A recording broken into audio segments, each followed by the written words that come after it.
তো বন্ধুরা, তুমি সবাই কেমন আছো? আশা করি সবাই ভালো আছো। আমি কি বলবো, আমার কথা ছাড়ো। আমি এখন যাব ডাক্তারের কাছে।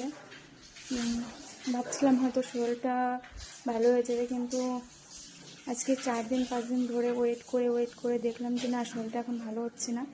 তো আজকে যাব ডক্টরের কাছে। এখন স্কুল থেকে আমার ছেলে আসলো, ওকে খাওয়াবো। ওকে স্নান করছে এখন, ওকে খাইয়ে টাইয়ে এখন ডক্টরের কাছে যাব।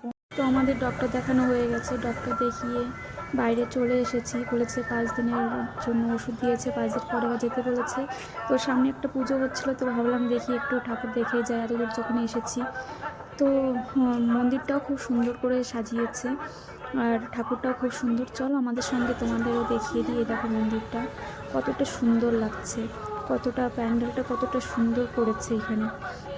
আর এত সুন্দর, এতদিন পরে এতদিন এসেছে এখানে, ফার্স্ট এত সুন্দর একটা মূর্তি দেখলাম, ঠাকুর দেখলাম, আর এত সুন্দর করে প্যান্ডেল দেখলাম। এর আগে এখানে এত বছর ধরে এসেছি, দেখতে পাইনি। দেখো তোমরা কত সুন্দর করে প্যান্ডেলটা করেছে।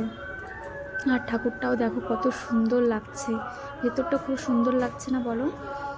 তোমাদের কেমন লাগছে প্লিজ একটু কমেন্ট করে বলো। তো আমাদের ঠাকুর দেখা হয়ে গেছে, এখনই বাড়ির দিকে যাব, অনেক রাত হয়ে যাচ্ছে।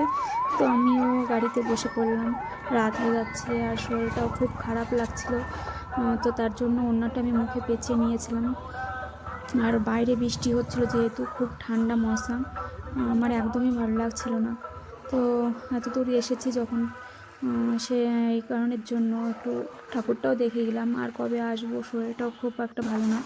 তো দেখো গাড়িটাও এতটা স্পিডে চালাচ্ছিল, তো ভাবলাম দেখি যাচ্ছি যখন, যাওয়ার পথে একটু মিষ্টি নিয়েই যাব।